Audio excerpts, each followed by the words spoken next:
When you embrace your flaws, you build unshakable confidence. Carl Jung said this almost a century ago, and yet the world still runs in the opposite direction. Look around you. Everywhere you turn, people are polishing their masks, hiding their scars, pretending to be perfect. They think confidence comes from removing flaws. But what if the truth is darker, more uncomfortable? What if real confidence comes only when you stop running from your shadow? In the small Swiss town of Küsnacht, nearly 100 years ago, Jung would tell his students something strange. It's not your light that makes you whole, it's your shadow. Now imagine that. Your shadow, the place you hide everything ugly, everything shameful, everything you don't want the world to see. Anger you deny, fears you bury, mistakes you cover up, the parts of yourself you hope no one ever notices. You think hiding them keeps you safe, but they are not gone. In fact, the more you hide them, the more powerful they become. And one day, they come back for you. Confidence doesn't come from pretending these things don't exist. It comes when you turn around, face them, and say, yes, you are part of me too. This is what Jung called individuation, the process of becoming whole. Not perfect, not pure, whole. But let me tell you, embracing your flaws is not a soft, cozy self-help idea. It's a dangerous journey.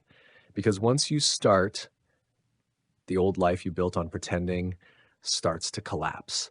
Some friends will drift away, some relationships will break. You may even look in the mirror and not recognize the person staring back. But what you lose in comfort, you gain in clarity.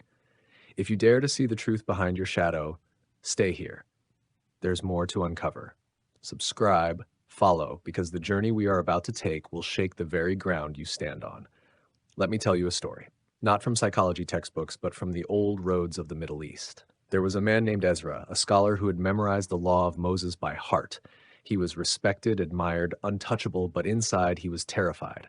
Why? Because Ezra carried a secret flaw, a quick temper. In public, he spoke softly, perfectly measured, but in private, his anger burned so hot it scared even him. So he buried it. He fasted more, prayed longer, quoted more verses. He thought, if I hide it deep enough, it will disappear. But the shadow does not disappear.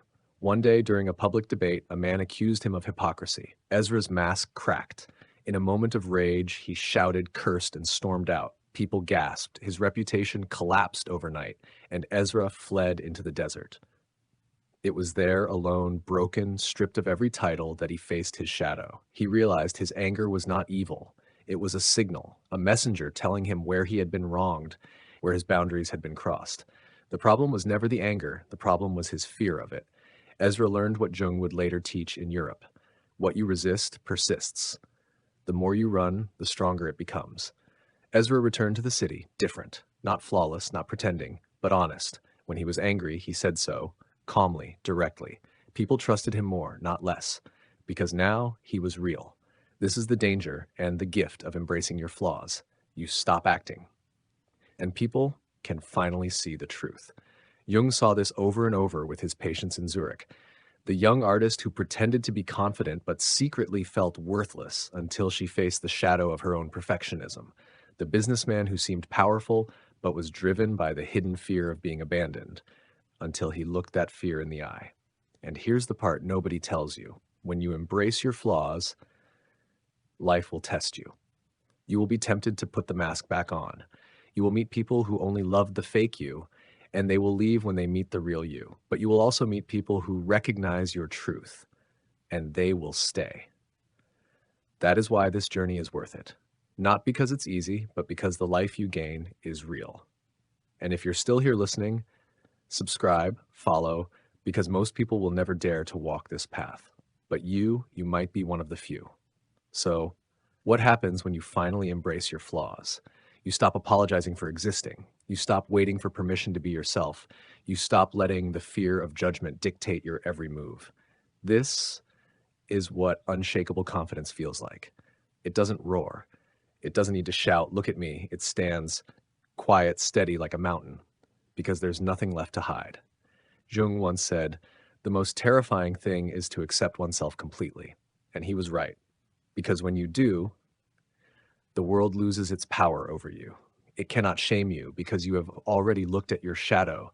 It cannot manipulate you because you no longer need constant approval. It cannot control you because you are whole. So here's the truth. The journey to embrace your flaws is not about becoming perfect. It's about becoming free. Free from the lies you tell yourself, free from the masks you wear for others, free from the endless performance of pretending.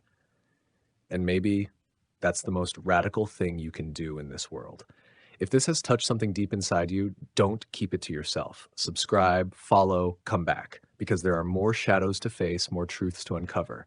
And remember, the flaw you are most afraid of could be the doorway to the confidence you have been searching for all along. Think about it.